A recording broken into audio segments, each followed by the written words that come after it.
Welcome to I Wish You Could Hear This, where we explore great stories and simple proven steps to help you thrive in life, faith, and relationships. In our research, we've heard hundreds of hope-filled strategies for marriage, parenting, leadership, and life that are grounded in science and consistent with biblical truth. And now you can hear them too. I'm Shaunti Feldhahn. And I'm Jeff Feldhahn. And this is our very, very first podcast. We are, I know, wow. We've been planning for this for a long time. And most of our podcasts are going to be very practical, filled with aha moments to help you thrive. But before we get there, we thought it might help to tell you our story and how we got into this. And really, truly, why we are calling this podcast, I Wish You Could Hear This. We're social researchers. For 20 years for now. 20 plus years now. And one of the things that has come as we have tried to dig out, and the whole point behind what we try to do in our business, our ministry, is to dig out the things that are going to help people thrive with their life, with their relationships, their marriages, parenting, with their faith, mental health, all sorts of things. But as we do that social research... Did you mention sex and money? Yeah, and sex and money, right? Like you had to mention, you had to get that in there. All of those things. But one of the things that happens in the middle of the research, we always start with a lot of research interviews. Yeah. We are talking to people all over the map, incredible diversity, including like the people sitting next to us on the airplane who, you know, they get grilled. This is a your thing. It is kind of a me thing. That's true. I've got my headphones in. Yeah, he sometimes takes his headphones off when it gets particularly interesting. But yeah, it's more of a me thing, random interviews. And here's what happens. In the middle of these arranged interviews or random interviews or focus groups, we are constantly going, man, I wish people could hear this. I wish people could hear what we are hearing. This gold that comes out. And we can put like 0.5% of what somebody says into a book or a blog. But this gives us a chance to share more. And so we've invited people on for our podcast into the future. Some of the people we've interviewed that we thought had incredible stories with incredible lessons. Yeah, it's going to be great. And we're not just interviewing people. No, it's going to be us talking about research findings and studies that we've read. And... Not that we are kind of nerding out a little bit, but like in a practical way. Like, what does it mean? And the other thing that as part of maybe with the research and the data that'll oftentimes come that we're going to be sharing, will also come references to probably the Lord of the Rings, Marvel movies, and all sorts of other pop culture things that are meaningful in our lives. Well, meaningful maybe in our household and not so much in yours, but hopefully some of you will get those references. Hopefully they'll resonate. Yeah, exactly. But we also want them to send in their ideas as well, correct? That would be great. Yeah. Because there's going to be topics that, I mean, it's always, it's always better to crowdsource these sorts of things where folks say, here's something about my spouse or something about my kids that I just don't get or that drives me crazy. Yeah. Can you unpack that for us? And it may be something that we've done before, or it may be something that we go out and do some research on and then come bring one of those people with us on the podcast to talk to you. Sure. So we are going to do all of that. But to get us started, we wanted you to know our story. You're going to be spending some time with us. And we have a really crazy story that is an example of when God wants something to happen, it happens. Yeah, we had no idea that we would be doing this when, certainly when either of us were growing up and certainly after we had met. Yep. And so can we just tell that story? And by the way, let me just say right up front, our blog, our books, they're all based on nationally representative research, right? We do these massive surveys. We'll talk about that as we go. That are, very robust, and they are for everybody of every faith, of every, sort of belief system. So it's not just your Facebook followers. And it's also not just our Facebook followers, correct?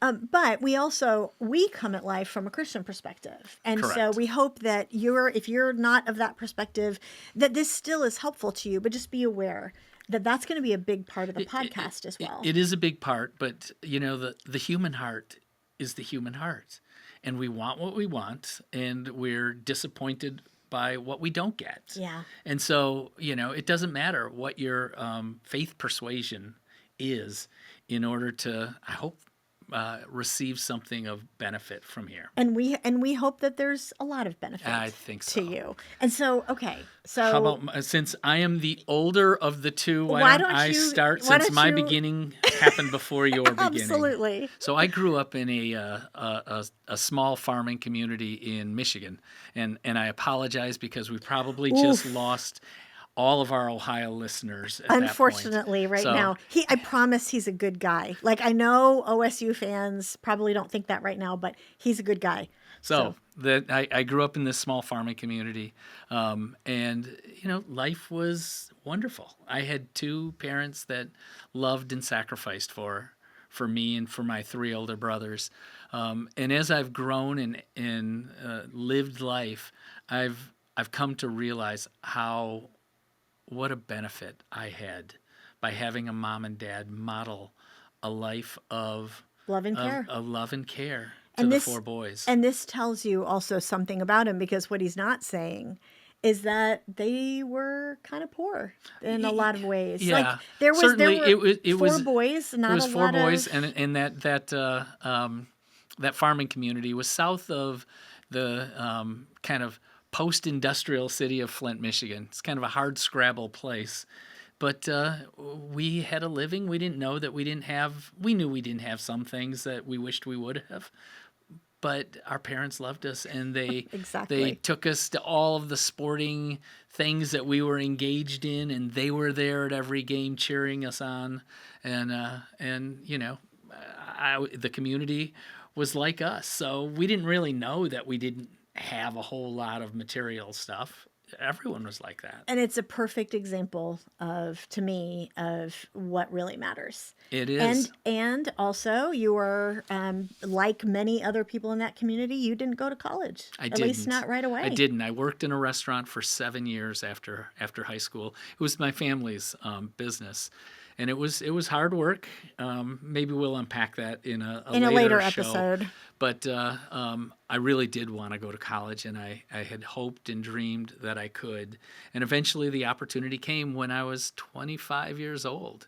And I was able to go to college, and I went to the University of Michigan, the Flint campus, since I was able to live at home and commute and save money doing that. But from there, then I went on to law school after graduating from the University of Michigan. And I went to Harvard, and that's where Shaunti will That's where we met. where we met. So my background, we kind of joke that we're the country mouse, city mouse. You know that story? The city mouse, country mouse? Because I grew up in Washington, D.C., basically, in the suburbs, on the Virginia side. And my dad and my family is a very international family. My dad worked at the World Bank most of his career. My mom was a stay-at-home mom until I was in high school. I have one younger brother. She went back to school to become a nurse. And, because Dad worked at the World Bank, he was constantly traveling. And we had this incredible kind of international-ish upbringing where I didn't know who was going to be at our table for dinner when I came home. Like, I was really busy with activities and stuff. And, somebody from the Nigeria desk is over for dinner, or our friends from the Netherlands, or, whatever. It was a very diverse background. And when Shaunti was originally, when I first met her, and she was telling me kind of that background, I was thinking, oh my gosh, I have nothing other than a shared faith in common with this woman, because she would travel internationally with her parents growing up, until she said, as part of that travel, for example, when we were in Switzerland, they camped in tents. Yep. And I'm thinking, okay, they may have traveled internationally, but they were closer to my lifestyle than what I Absolutely. thought. Hey, my dad was very careful about money, and this was one of those things where we grew up on these incredible trips, which were all paid for by his many frequent flyer miles, and we would not stay in hotels. We would go camping. And so it's super cheap, but you get all this experience. So you can imagine those are two very different backstories. And so I went to William and Mary for undergrad, went to work on Capitol Hill, worked on Capitol Hill for the Senate for 3 years, and then went off to Harvard for graduate school and went to the Harvard Kennedy School, which is a public policy program. Where I was getting a master in public policy with a concentration in business, which is a fancy way of saying all of my core classes were at the Kennedy School and most of my electives were at the business school. So they probably want to know. We promised in one of our blogs that we would tell the story of how we actually met. Yeah, you go ahead. Because I had already been at law school for 2 years before Shaunti showed up on for the my scene. first year. So I had 1 year left. He had 1 year left, and we won't tell the whole story, but it's fascinating. We should never have met. Like, literally, we should never have met. There was a graduate school Christian fellowship group. Each individual graduate school had its own Christian fellowship group. Jeff was the leader of the law school Christian fellowship group. I had gone to a couple of meetings of the one at the Kennedy School.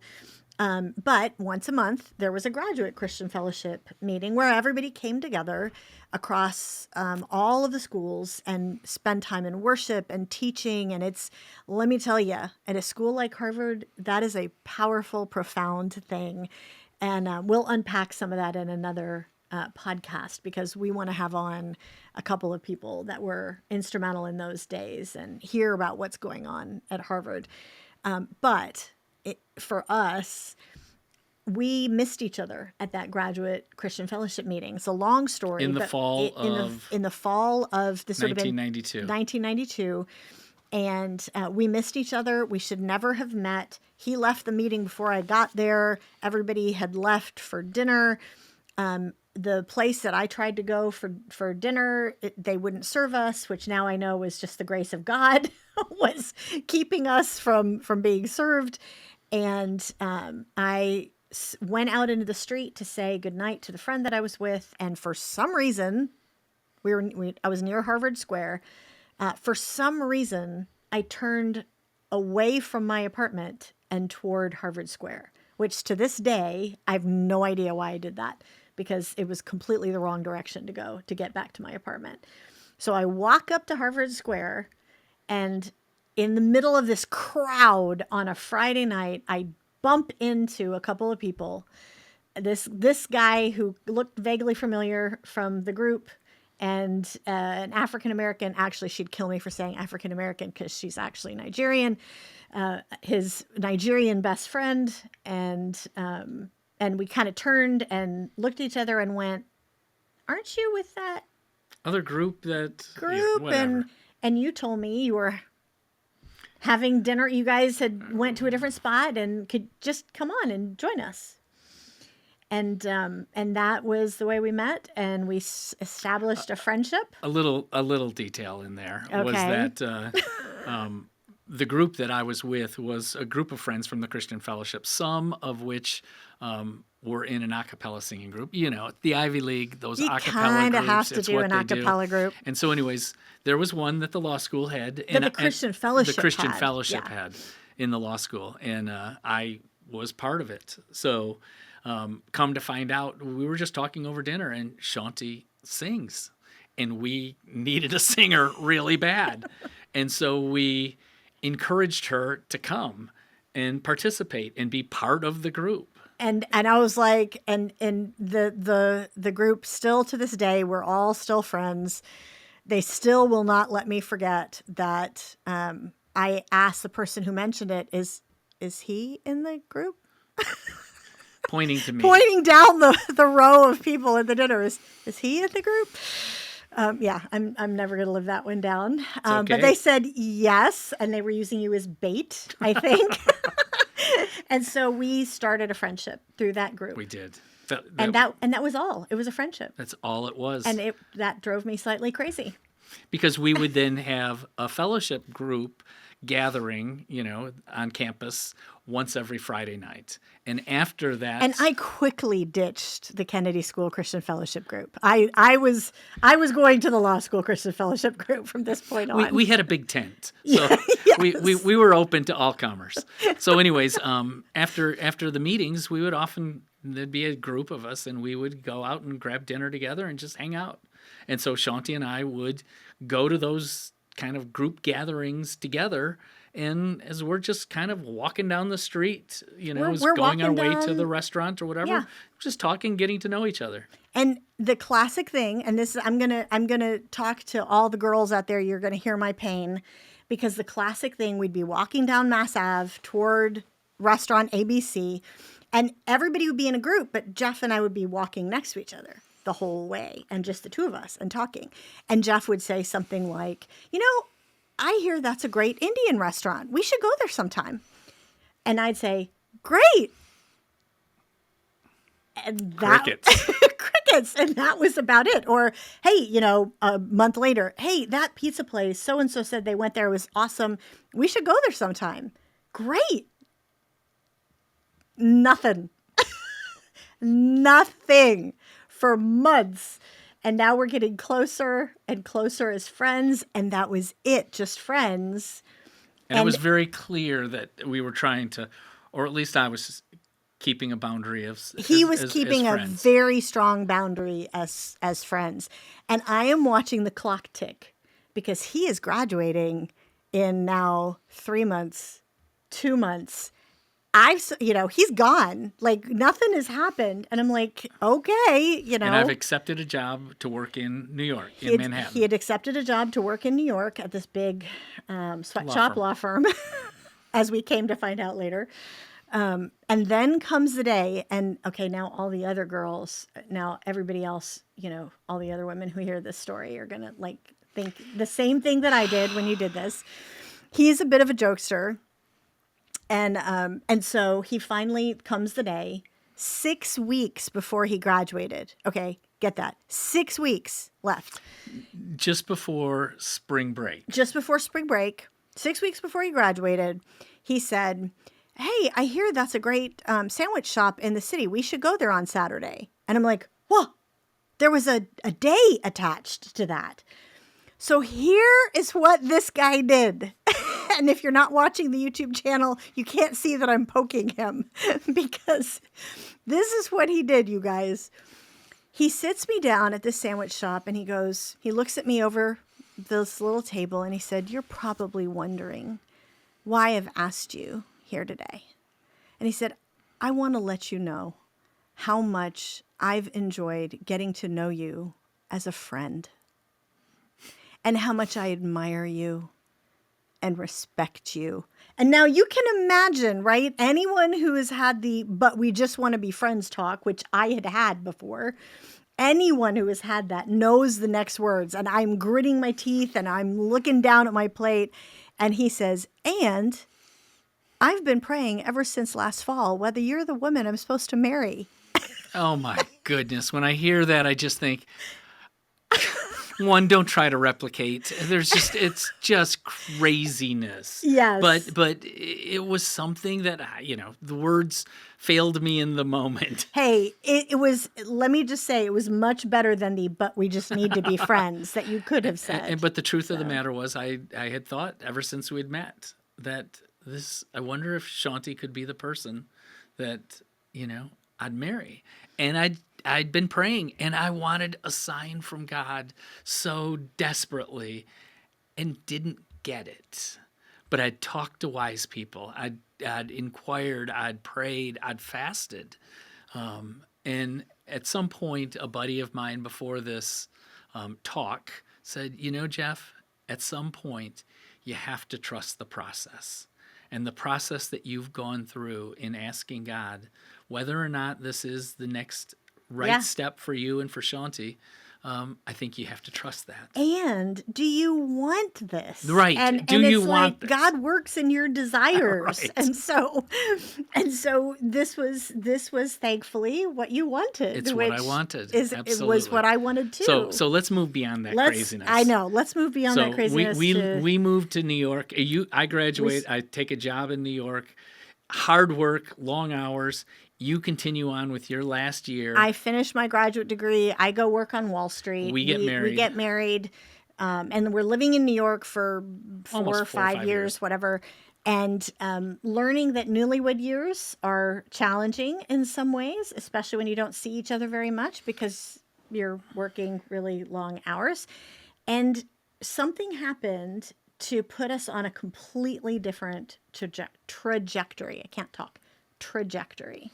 Yeah, I got a job offer from my roommate from law school. He was also my roommate in New York before we got married. And he had moved to Atlanta and was working at a law firm. And we talked regularly. And one day he said, "What would it take to convince you to move to Atlanta?" So not very much very at that much. point. Now, we should say we love New York. For any of you who are listening who live in Manhattan or live in the New York area, like our heart is still very much there in a lot of ways.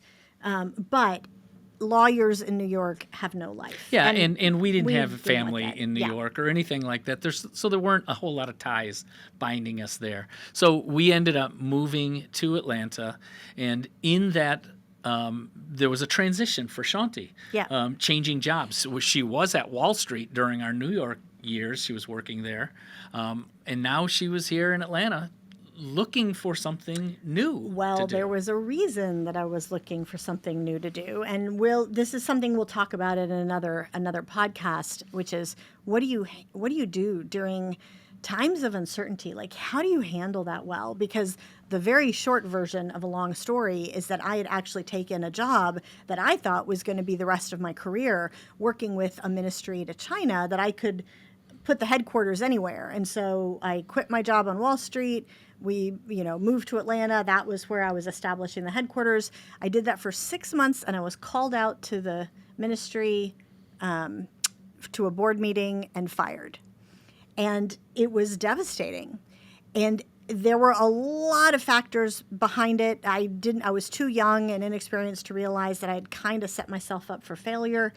But at the time, all I saw was I couldn't get my job back on Wall Street because I loved my job. But now we're in Atlanta. I couldn't get the job back. I have no idea what I'm supposed to do. Didn't have a network. Didn't have a network. Knew nobody. I was sitting on the couch every day eating bonbons and watching movies. Basically, you weren't eating bonbons. I was depressed. You were crying and watching movies. Yes, a lot. Yeah. And so something happened in that process that set the stage for the reason that we are now 25 years later talking to you on a podcast, having now published, I don't even know how many books we've published, 25 books, something like that, and conducted 13 nationally representative research studies and have this incredible opportunity to share these messages. It all started with something that happened in that really deep valley. So, do you want me to start it? I think one of the things, if I can go for it. One of the things that Shaunti was doing during that time, she wasn't just sitting there watching movies. She was pressing into God, what do you want from me? Where do you want my life? Where can I make an impact? All of those things. And so as part of that, she was doing a Bible study. Her own just herself. Bible study. And it was the Henry Blackaby Experiencing God study. And profound study. Henry Blackaby's gone on to be with the Lord, but the millions upon millions of people who've been impacted from that study, us including, it's remarkable. So why don't you say what happened in that? So here's what happened, and I'll give you the short version again because it's a longer story for another day. But the bottom line is that I had this incredibly crazy feeling that God was telling me to write a book on this particular topic. Now, all I knew about publishing was that it was impossible to get published because we'd had friends who had tried it and it's pretty impossible, right? And so I dismissed it. But that day that I had that crazy feeling, I'd been driving in the car while I was praying about what to do, and I had this crazy feeling.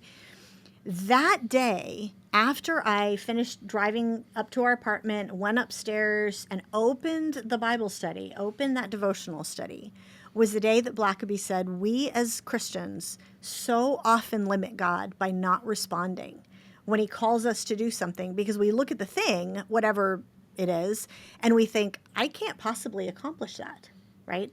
And Blackaby's point was, yeah, that's kind of the whole point, is that it, of course you can't accomplish it, only God can, and it's a God-sized work. Yeah.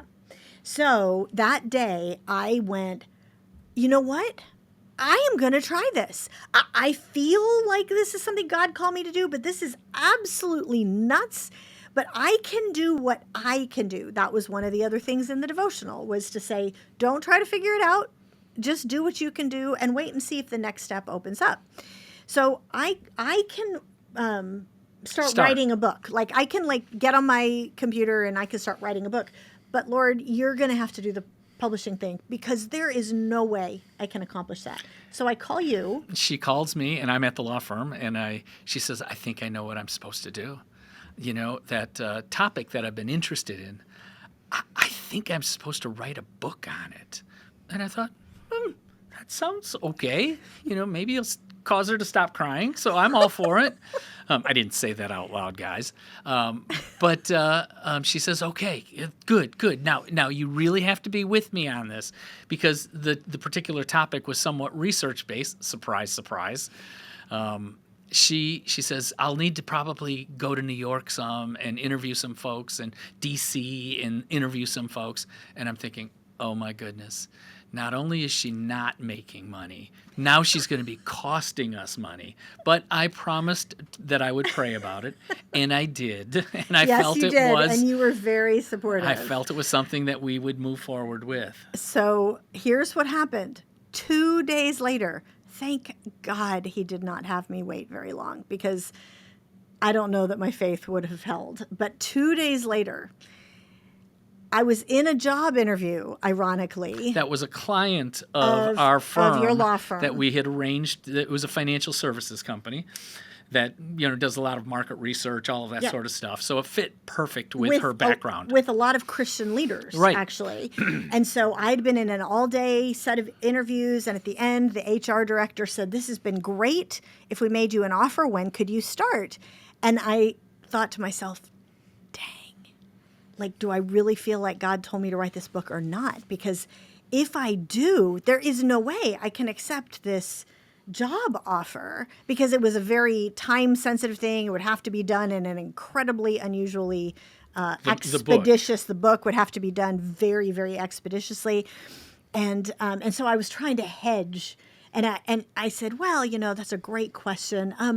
I'm in the middle of a project. I'm not 100% certain when I could start. And I'm going, please don't ask me what the project is, because it sounded so stupid. And she, of course, says, what's the project? Because I was hoping she would think it was some cool consulting gig or something, you know. And I finally said, well, I'm writing a book.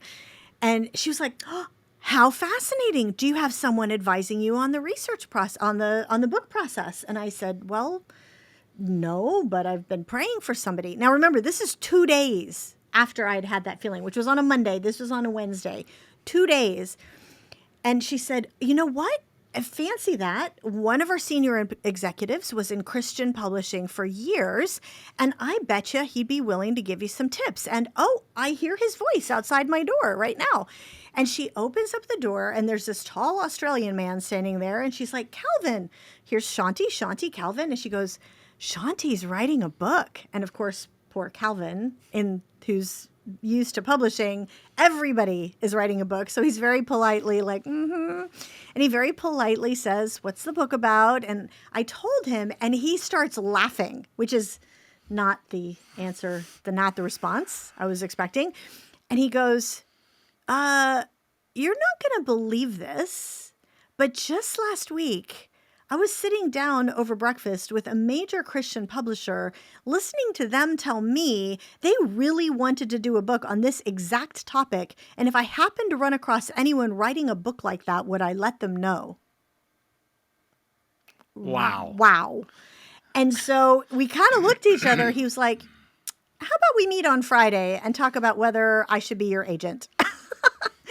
And he did, and he got the book contract was signed in 2 weeks. The book was written in 2 months, and it came out 2.5 months later, which everybody in publishing knows is really ridiculous. That never happens. But like I said, it was time sensitive, and it became the best-selling book. It sold hundreds of thousands of copies. 330,000 copies, which Amazing. is unbelievable. And just so you know, once you've been in publishing, as Shaunti said about our friend Calvin, everyone's writing a book, and they say, "How did you get to be published?" And she's always says, "Don't ask me." The story is not going to be It's of not any. gonna It's not translate. like I can give you any tips or tricks, because the tips or the tricks are if God wants something to happen and you're willing to be used by Him, Correct. it will happen. And so that set us up on a completely different path. Now, that wasn't one, even though it was based on a different type of research, that wasn't what we're doing now. And so let's transition now, maybe 5 years into that life. So into the early 2000s, you've had a couple opportunities to write a couple of novels. Yep. And one of those novels you've talked about, you were writing from a guy's perspective. There was a main character who was a man. Mm-hmm. And I realized I have no idea how to put thoughts in this guy's head. Like, I couldn't just say what this man was doing. I had to say what he was thinking, right? Like, this is my main character. So Shaunti, being Shaunti, says, You're hearing a pattern here, I think. I guess I need to do some research on this and on men. So she would start asking me questions. Like, here's my setting. What would you be thinking? And I'd tell her, and she'd go, really? And we'd be out with other friends, a couple. And she'd ask the husband if she could interview him. Like, here's the scene. And he would answer. And she'd go, that's like what Jeff said. What? Really? No. And the guy's wife would go, really? And this went over and over and over, time after time. And so I started to go, this is nuts. But, I was writing the novel, and so now I could put thoughts in his head. And so I did, and the novel was fine. It's called, the two novels are called The Veritas Conflict and The Lights of 10th Street. That one was The Lights of 10th Street. And they were fine. Like, they did reasonably well in the marketplace. But I was at a big industry convention trying to figure out how to promote this novel. And something happened that had happened multiple times before, as I had been telling women what I'd learned in all of these conversations over dinner. And so here's what basically happened. I'm sitting waiting for a meeting with my publisher, and another colleague / friend named Lisa Ryan, who was a host on the 700 Club. She also had a book with the same publisher, which was Multnomah Publishers. At the time, it was independent. Now it's part of Penguin Random House. We were sitting there waiting. Lisa, we're getting kind of bored waiting for our meeting. And so Lisa whips out like an air microphone, like pretending to be the host. She was like, so Shaunti, I hear you learned a lot about men while you were writing this novel. Tell us what you learned. Like, she was just kind of joking, right? And so I start talking as if, kind of playing around, as if I'm answering the questions on the 700 Club. And I can see her eyes getting really big too. And so she asks more questions. And now we're actually talking. We're no longer doing a pretend interview. We're talking. And I look up like 10 minutes later, and there's women everywhere who have just stopped, and they're listening to this, and they're leaning in, and they're going, really? And I look around, and no kidding, there were probably at one point or another 25 women just stopped in the aisle listening to this conversation. And I went, what on earth? And I had seen that same thing. I'd tell a friend, we'd be sitting at a coffee shop, and she would tell me about what you're learning. And I would tell her, and the woman waiting for the barista to finish her coffee would be listening. Like, that kind of stuff happened all the time. And as I am later in that day, as I'm walking to another meeting, I'm like, Lord, it's really a shame. Like all of this knowledge about men that I learned in all these interviews, just to stop with a character in a novel. And into my head, it's one of the only times in my life that I feel like I've heard God say a sentence. Into my head comes, "For women only, what you need to know about the inner lives of men." A book title. And I went, whoa, that's really good. So any of you who like that title, it wasn't mine. It was seriously, that was something that literally just came into my mind and my heart. I kept walking to the meeting with the marketing director and told him what I felt like had just happened. And he was like, wow, that's a great idea. And so I stopped the third novel that I was in the middle of and started writing this one, started writing For Women Only. And what happened from that point was really astounding, because first I knew that we would need a survey. I knew we would need to do really robust research. You knew no one was going to believe no one was going to believe me. And to be quite frankly, what you had up to that point was anecdotal. Right. It was one-on-one very subjective interviews. Exactly. Yep. It was what we now know today is called a confidence. It's a convenience sample. Yeah. It's just something that's, whoever was convenient. So maybe other people think differently. So that started you and us on this kind of social research track. And those surveys, which you've said there's 13 of them now? There's 13 of them now. Yeah. And in those surveys, as you've oftentimes said, don't come cheap, because to do a survey well, it's really hard. First off, you have to design the questions really well. If you're designing the questions in such a way that you're going to get a particular answer, that's not a great survey. Which every researcher is tempted to do, and you cannot. So another God story was an individual who we had, come to know, said, I think this is what I'm supposed to do. I'm supposed to help you help design these questions for you. And this individual was a believer and also happened to be the former head of survey design for the U.S. Census Bureau. A guy who knew a thing or two about designing questions. Design. So it was terrific. His name is Dr. Charles Cowan, and to this day, we are so unbelievably grateful to him. And he was our survey design consultant until the end of the Thriving in Love and Money project. And then he retired. 2020. Rudely, he retired. Roughly 2020. But anyways. I'm glad he's retired, though, because he deserved it. So part of those survey things are you have to actually make it nationally representative to be applicable to the broader population. Right. If you are just surveying your Facebook followers who have been primed to listen to you and agree with you, that's why they're your followers, you're going to get a very skewed response from that. Yeah, and so we spent a lot of money over the years. Now we're close to $900,000 that we've spent over the years. It's been about...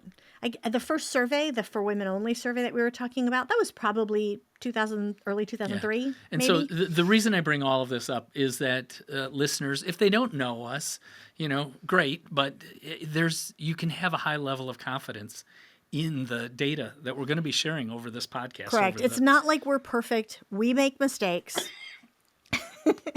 It's not like we're perfect, because we do make mistakes, but...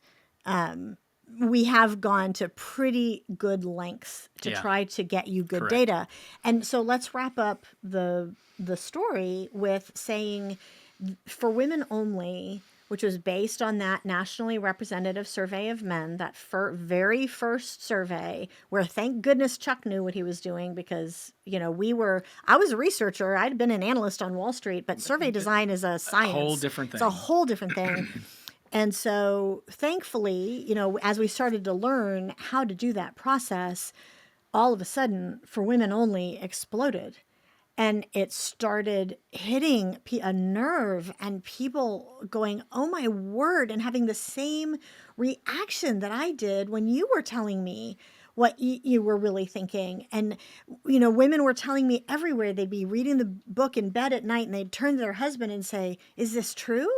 And it would lead to a conversation that they'd never had before. And, everybody's different. And we always say, we do a lot of marriage events. And, we always say, these are generalizations. There's always going to be exceptions, right? So if it's 80-20, somebody's going to be in the 20. And what we're not saying is that everyone's this way if they fall into the 80. No, there's 20% that are different. But what we're hoping that you'll take away from it is a common language, an ability to ask questions thoughtfully of your spouse or of a person of the other gender. Yep. And so this, just to kind of wrap up, this new process that we have been on now has been more than 20 years.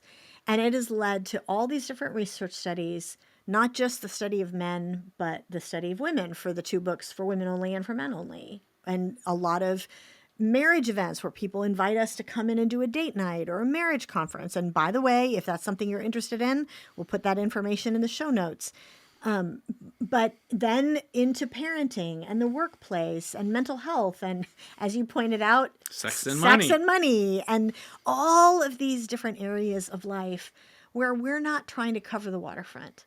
What we're trying to do in our research and in our books and now in this podcast is to bring you the little things that you don't know matter. That once you're aware of those things, the little aha moments, it's like, wow, like it can change everything. A tiny little change over time can have a really big impact. And so that, I think, is the takeaway. Yeah. We've said we really want every podcast to wrap up with what's our takeaway. And so I think the takeaway for this episode is to apply yourself to understand and to learn. To understand your spouse, curiosity. To have curiosity, goodwill, and try and be willing to apply this over and over and over again. And over the years, you will find that it'll have a outsized impact on your relationship. Yep. And I think probably the thing I would say that is the biggest takeaway is to trust God. Because this is something we never could have planned. Right. And so he will take you on the journeys that you're willing to go on. So thanks for joining us. Thanks for listening to I Wish You Could Hear This. Remember to subscribe to our podcast. And as always, forward today's audio or video link to a friend, counselor, or pastor who would be encouraged.